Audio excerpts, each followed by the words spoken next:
to scatter before I leave you shattered. Better hurry back to Saturn. I didn't recognize your pattern. Y'all don't even really matter. R.I.P. you're ripped and tattered. Curse you out without a bad word. We all living on a flat earth, living in the spiritual physical realm. Given from the lyrical mystical elm. It's the one you couldn't overwhelm. My life is like film, ready for war. I got my helm. Got the power you can't calc. Not just the stag, I am the elk. Looks like you need some milk. Y'all softer than some silk. So very soft, but I'm cut from another cloth. The world done left me colder than Hoth. Feeling like a goth, cooking up the broth. They looking up to Thoth? But what's an idol to a god? You made him really wroth with the suicidal facade. Living in the fakeness, the serpent think he tough? Well then I'm going to drop a snake diss. My soul is living in the light. You wanna come and take this? My spirit already for the fight. And you could never break this creator in me. He gave me his breath to make this. I'm breaking ground, moving mountains. You can never shake this. Now what is this about? Well, I'm going to tell y'all about a certain apostle who isn't an apostle, because there's only 12. So who's the 13th apostle? Who's the fraud? I'm going to leave it to you to decide. Okay? I'm just going to give you some evidencia. First of all, you see all these books right here in the Apocrypha? Da-da-da-da-da. See all of these? Yeah, these were removed because they don't want you to know what the truth is. They replaced it with a bunch of manufactured and changed stuff in the Bible. Bibble means babbling, Babylon. But this is a beautiful book that I've been reading, on my page and sharing with you all. That is clearly the words and the life and the teachings of Jesus Christ. Yeah, you will never find this in a Bible. You never find it in a Bible. And the reason why is because this is the true nature of Jesus Christ. And it's in very much different from Paul. How can I explain it? Let's see. What's the best way I can differentiate it? I got you. Hold on. Here's how you can do it. Let's go here. Okay. So here's what he says. These are the people I support and accept. This is the message I give them. I've come to unsheath the sword of the Spirit among men, and to lead them forth to fight the battles of Elohim. The sword is the Spirit, even as the body is the sheath. Let your swords be bright and keen for the fray. Be staunch and resolute, and the kingdom of Elohim will surely sweep all the wickedness and evil and pain and distress from the face of the earth. Okay, why is this different from what Paul is teaching? Okay, Paul is teaching you to put on the armor. Jesus is telling you you're a weapon. It's actually the complete opposite. The sword is the Spirit. The body is the sheath. You are containing a sword, a weapon. But why is why is Paul only talking about the defense and then the sword of the Spirit just being one thing of the greater whole? When Jesus is saying that he's unsheathing the sword. Yeah, this is a different argument. I'm literally just doing this off of, the inspiration from the Most High. I accept the oppressed and dispirited. They shall inherit honor in the kingdom of the Spirit.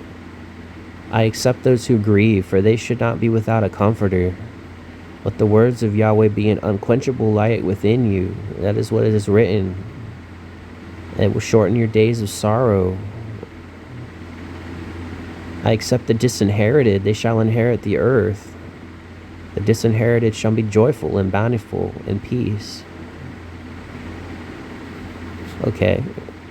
Now here's where we're gonna find the disparities. I accept the peacemakers. They are truly the heirs of Elohim. Is it not written, "Listen, my children, and I will teach you the ways that are good," causing you to seek for peace and maintain it? I accept the pure-hearted, for their nature draws them closer to Elohim. He who has clean hands and clean heart receives the fullest measure of the power of the Spirit. So, what are we saying here? Paul was the chief of the sinners, okay? He says so himself. He was a murderer.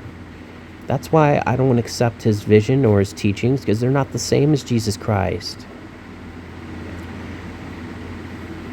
I accept those whose motives when seeking to do good are misunderstood, for their place in honor is established. Is it not written, because they have reviled and slandered you, eternal honor will be granted? I know I'm going to get slander for this, but I need to do it. I need to do this. Why do I need to do this? Because we were sold lies by the devil himself. The entirety of Christianity has been altered. I'm no longer a Christian. I'm a follower of the way. I'm a follower of Yahushua HaMashiach. I'm a disciple of the Father. I and my Father are one. We speak to each other. Like Moses spoke to the King, to the Most High, the self-existent one. You who I accept are the salt of the earth. The salt of the earth. If the savor of the salt disappears, it's useless. Salt without any flavor would be good for nothing, and those without goodness in their hearts serve no purpose at all. Salt adds flavor to food, and so do good men make life more acceptable. This is what Jesus said. We need to put the light to use. And that's what I'm doing. I'm shining this light on the darkness of the world. And I'm telling you, this is the real Jesus. Be stout-hearted. Be resolute. The struggle will be grim, and the foe is wily, well entrenched behind thick walls. Those who have lived in poverty and misery, maintaining a cheerful heart in tribulation, will arise to splendor.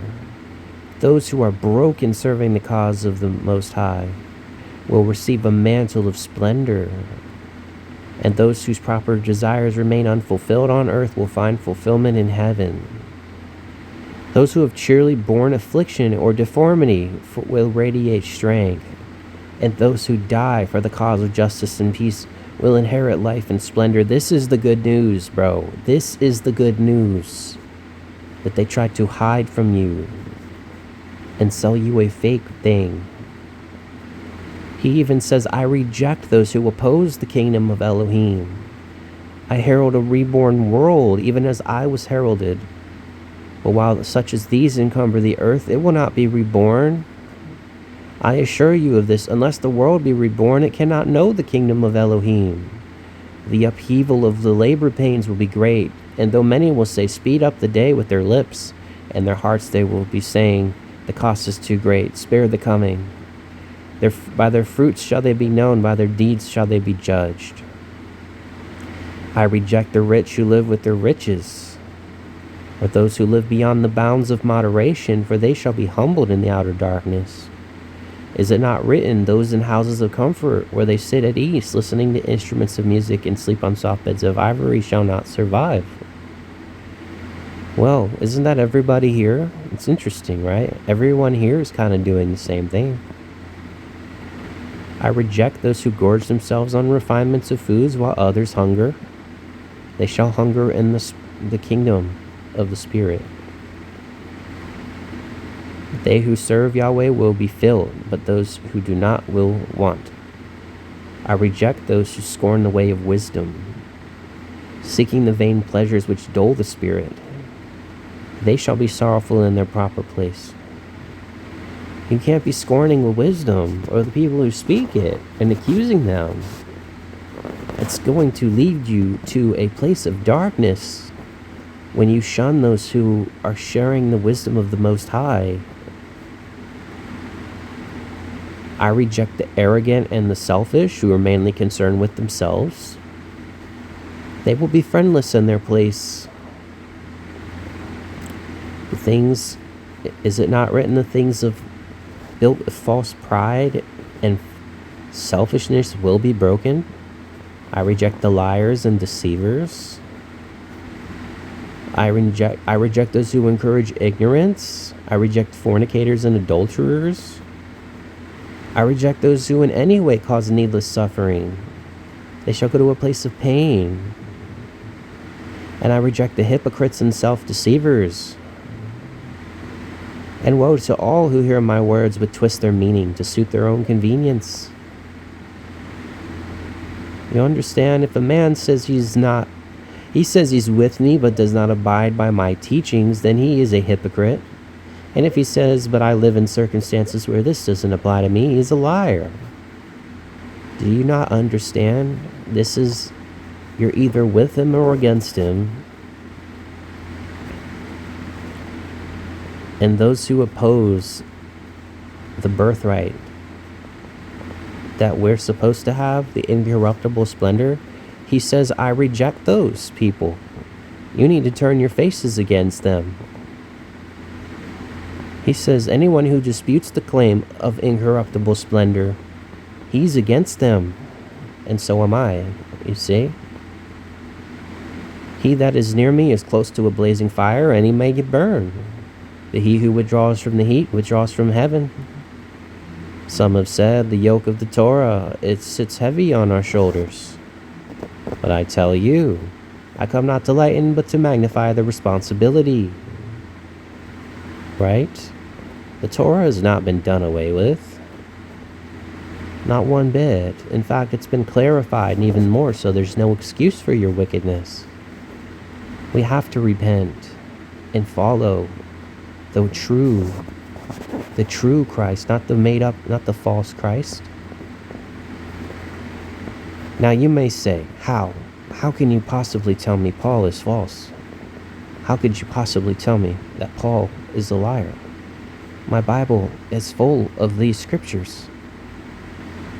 All of these things. Hebrews, Timothy, Philippians, Colossians. You're going to tell me all of these are false? Well, they paint a false light. First of all, Jesus warned us about these Pharisees, right? Well, here's the thing. Okay? There's a lot of things I could put against Paul, but I'm just going to tell you this. He was a Pharisee. His name is Saul, first of all. He changed his name. He may have changed his name multiple times, but anyway, this is Saul. He was a murderer and a Pharisee. And he taught against the truth. He did not teach in accord with Jesus. He never quoted Jesus. He never knew Jesus. Depart from me, I never knew you. And I feel the pain. I feel the pain of coming to this, I'm still trying to reconcile it, but there's no reconciling him. Jesus warned there would be false Christs, or people would say they saw him in the wilderness. But he told his disciples that whoever tells you they saw me is lying. You know? It's crazy.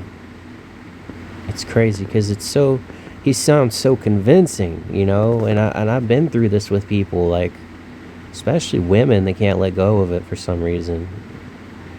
And I'm not telling you that there's some things that Paul says that, they sound good and they might seem to be good. But trust me, he's not speaking in accord with Jesus at all. Not the real one, anyway.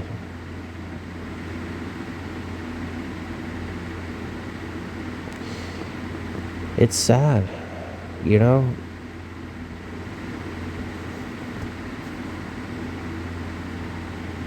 It's sad.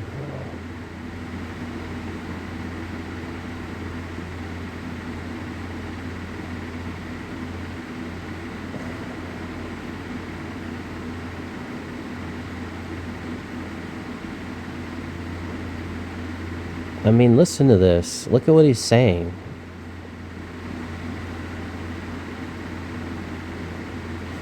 He's insulting this guy.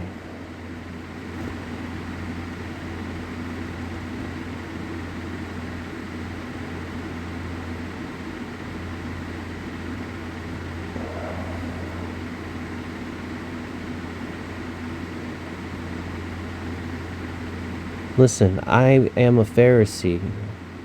I am a Pharisee, the son of a Pharisee. I am being judged concerning the expectation and resurrection of the dead.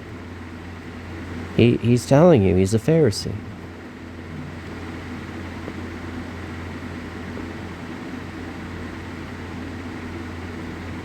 And these people in their error are saying, oh, if it was a messenger has spoken to him, let us not fight against Elohim. Not knowing it was a demon. You know? It's sad. Look into the Clementine homilies.